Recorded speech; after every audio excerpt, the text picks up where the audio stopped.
Hello friends, welcome on the taxation talk. आज हम इस वीडियो में जो हमारा रिमेनिंग इनकम स्केपिंग असेसमेंट था हम उसको इस वीडियो में देखने वाले हैं। मैं इसका फर्स्ट पार्ट ऑलरेडी डाल चुकी हूँ जिसमें मैंने इनकम स्केपिंग असेसमेंट का काफ़ी मेजर पार्ट ले लिया था, जैसे कि रीज़न टू बिलीव, और एक और पॉइंट था ऑल्सो एनी अदर इनकम वाला, वो मैंने उस वीडियो में डिस्कस कर लिया है। आज के मैं इस वीडियो में डिस्कस करने वाली हूँ जो हमारा फर्स्ट प्रोवाइजो है सेक्शन 147 का।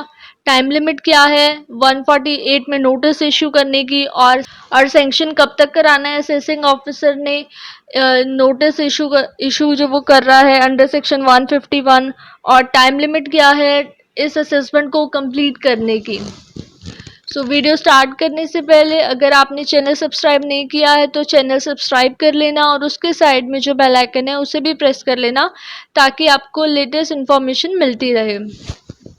मैं स्टार्ट कर रही हूँ। ये आपको स्क्रीन पे दिख रहा होगा, ये है सेक्शन 147 का फर्स्ट प्रोवाइजो।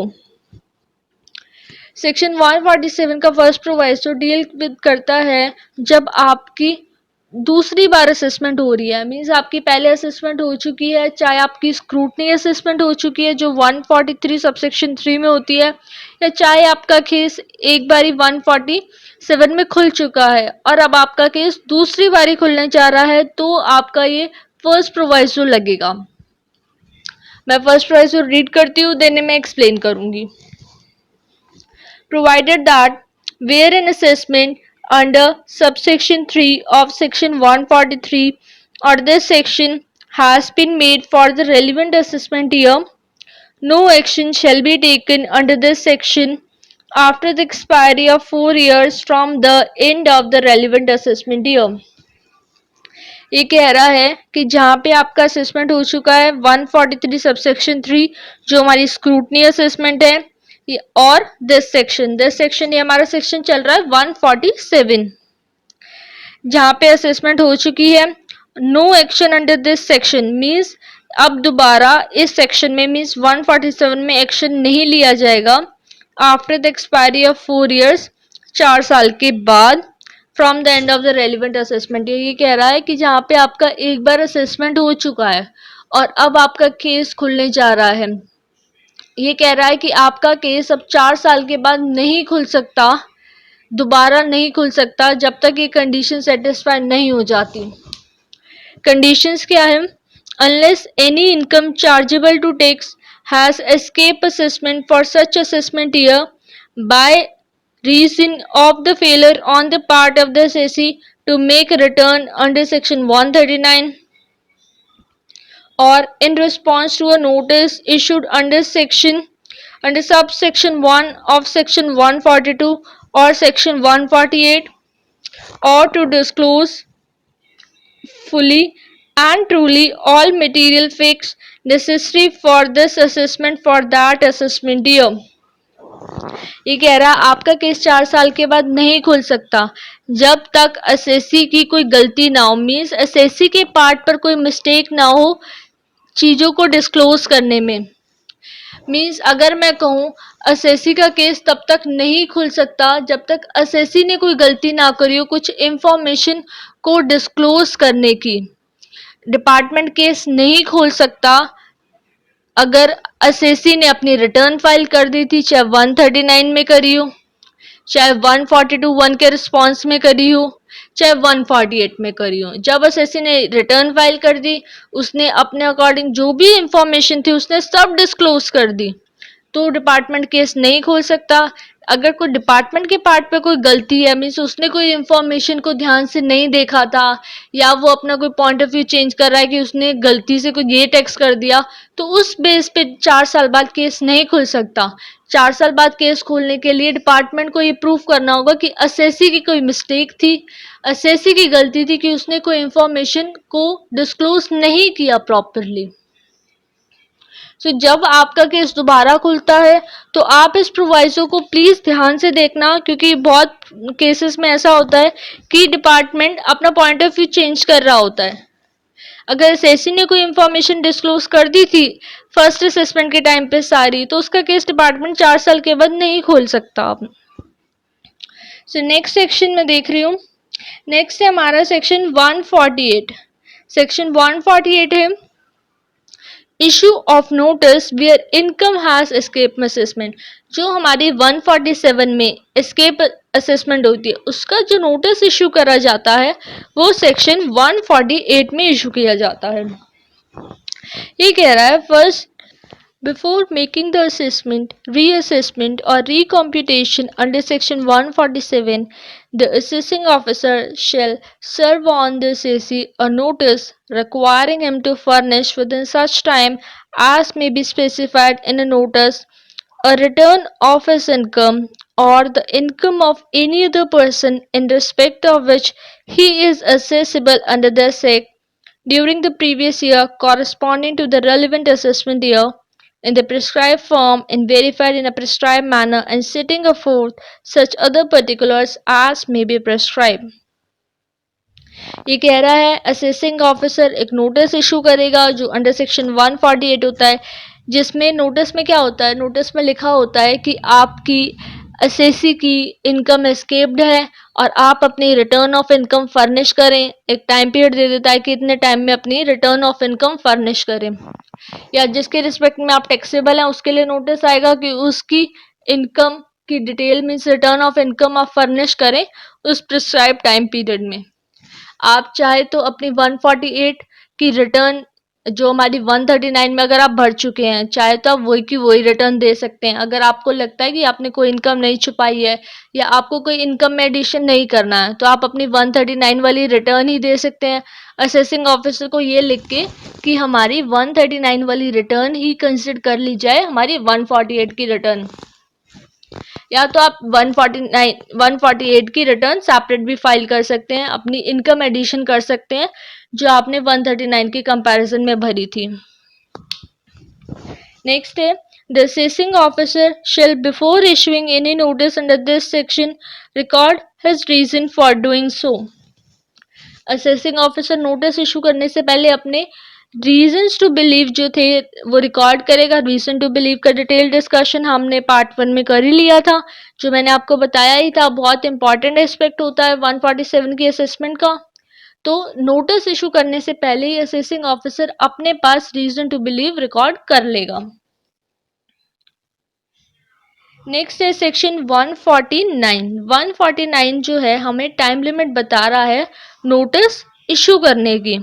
एक चीज नोटिस कर लो यहाँ पे, जो हमारा सेक्शन 148 है इसमें मैंने कहा है कि नोटिस जो है shall serve on the assessee. जो रेड पार्ट हाईलाइटेड है उसमें लिखा है कि नोटिस सर्व होना चाहिए, लेकिन जो 149 में टाइम लिमिट्स है ये नोटिस इशू करने की है कि डिपार्टमेंट कब तक 148 में नोटिस इशू कर सकता है।